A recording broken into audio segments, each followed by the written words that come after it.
taking a shot at the gun debate. St. John the Philosopher here. Camera tremble means you're not going to get to see my pretty face this video. Sucks to be you. One of the major touchstones of the ideological divide that's been widening of late is guns. The most recent public shooting, just like with most of them in the past, has sparked a new round of debates. Everyone seems to have something to say, but not many seem to have either a solid grasp of the facts or a well-reasoned position. With this video, I'm going to try and do my part to change that. Just a little. Locked and loaded. Let's go.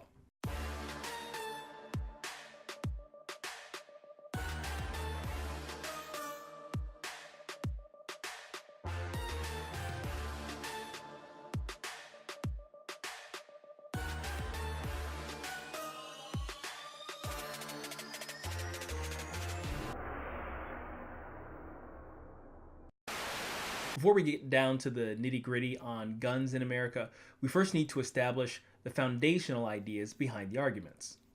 If you go back to one of my earlier videos, I break down the concept of natural rights by using the example of an individual on a deserted island. In doing so, we came to the conclusion that the Founding Fathers pretty much got it right in the Declaration of Independence, that the inalienable rights of all people can be summed up as life, liberty, and property. If you're confused about that last one, go check out the video. Link is in the description. That said, the desert island is useful as a thought experiment to get us there, but it misses a key component of reality when it comes to rights: other people. If there was never anyone else around to threaten our rights, even enumerating them is pretty much pointless. So in a sense, the very discussion surrounding natural rights is built around the presupposition of conflict. And by establishing individual rights, we implicitly invoke the right to defend them. There are only two ways to do so: through words or through violence. Auf Wiedersehen.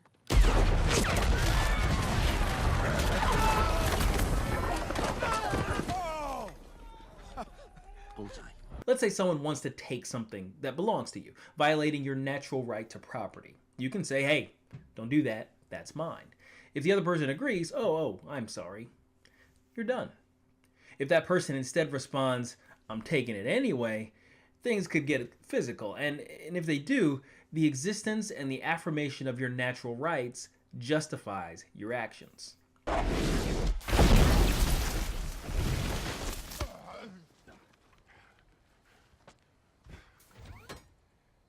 not touch me again. Then don't take my stuff.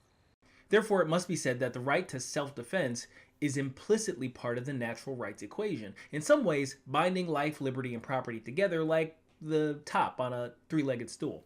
All the parts necessary to even be called a stool. It's the same idea here. Okay, so that's what natural rights look like in the wild. But what about in the context of a society with a government and everything? The founders, having just come out of a war with the strongest military of their day, clearly understood the power of an armed populace.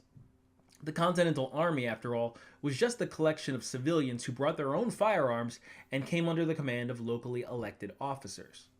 In crafting the Constitution, the founders wanted to create a government with built-in restraints against the abuses of power and violation of rights that led to the revolution in the first place.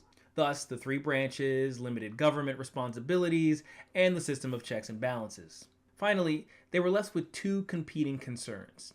One, that the inherent protections of individual liberty weren't strong enough and required a Bill of Rights to make it clear. And two, that enumerating them would give the impression that the government is the giver of rights and those rights are limited to only whatever is in the list. In the end, they decided to risk the latter problem in order to cover the former. The first 10 amendments, then, are to be taken as the government's acknowledgement of the natural rights of its citizens. The Second Amendment is the insurance policy for all the other rights, making sure that everyone, both the people and the government, understand that the ultimate right and responsibility of the people's security belongs to the people themselves. And to that end, they must and shall always be allowed to be armed. History and experience has shown us that the firearm is the great equalizer. Whether you're a 5-foot-tall woman chasing away 3 armed home invaders, or citizen soldiers standing against a tyrannical government. So in the context of real life, the natural right to self-defense equates to gun rights. To paraphrase Thomas Sowell, no one can be informed about everything, but you need to be informed about what you're ignorant of. Way too much of the gun discussion involves people who are laughably ill-informed or dangerously misinformed about guns. If all your knowledge about guns comes from the movies or TV, you have no business talking about guns. Let's get into what you need to know. All you actual gun experts out there, fall back. I'm not trying to be thorough here. But if I get something wrong, go ahead and let me know in the comments. In 2015, there were 36,252 people that died from injury by firearms. Removing suicides, we're left with 14,234 accidental or homicide gun deaths. Supposing that we could magically make those disappear by completely getting rid of legal gun ownership, what about the estimated 65,000 to 2.5 million defensive uses of firearms from that same year? I guess all the people whose lives were saved with firearms would just be out of luck, eh? We need to come to terms with the fact that there is no such thing as a safe, gunless utopia, and working to remake America in that false image is a recipe for disaster. So going completely without guns is off the table, sure. But what about all the various gun regulations out there, like the assault weapons ban from a few years back? Well, there are also problems with that kind of thing, too, and it too stems from ignorance. Most of the legally owned firearms in America are semi-automatic. That means one pull of the trigger, one bullet. And that goes for both handguns and long guns. Most of those that are not semi-automatic actually have a slower firing mechanism, requiring 2 steps to fire 1 round, or otherwise firing 1 shot and then having to be reloaded entirely.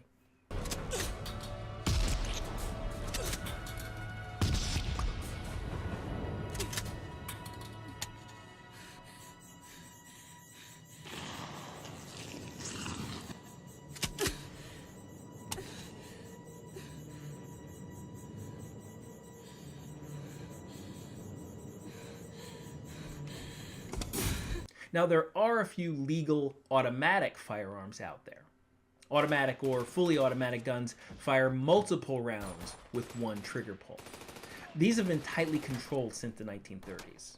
In order to own one, you basically need to own a business whose primary income comes from firearms, and the only automatic weapons even in civilian circulation had to have been manufactured before 1983. The restricted supply means prices are really high. We're talking about the cost of a really nice car. So the only machine guns you'll legally find in civilian hands are places like this. This is really fun, by the way. Otherwise, just know that in America, machine guns are the nearly exclusive purview of the US military. And time-traveling cyborgs.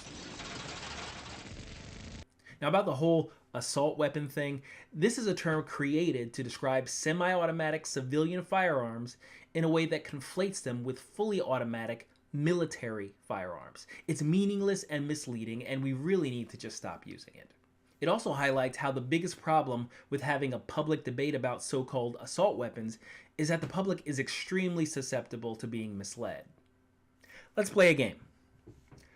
One of these cars isn't street legal. Can you tell which one? Oh, okay, I lied. They're all street legal, but this one isn't. Can you tell the difference? What were those things? Were those the other cars?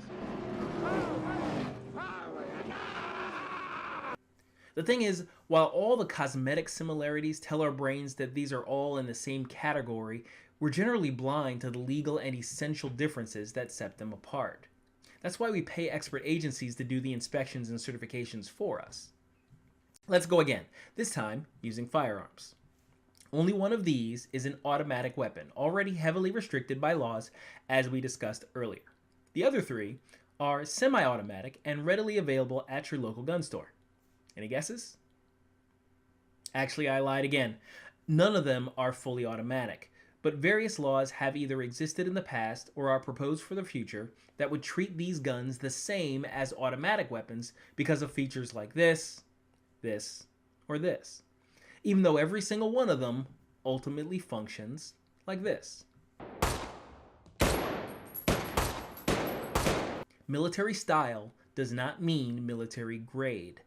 A pistol grip, a collapsible stock, and a Picatinny rail doesn't turn semi-automatic firearms into fully automatic ones. We don't need an assault weapons ban because assault weapons aren't really a thing, and fully automatic guns are already essentially barred from civilian use. Anyway, I hope I've managed to dispel at least some of the myths that may have colored the way you viewed this issue. But in the grand scheme, the minutiae of one type of firearm versus another, what to ban and what not to ban, even statistics on gun use in America are all meaningless. The founders created the greatest governmental system in the history of mankind because they understood that the governed should be supreme over the government, and that supremacy comes through freedom.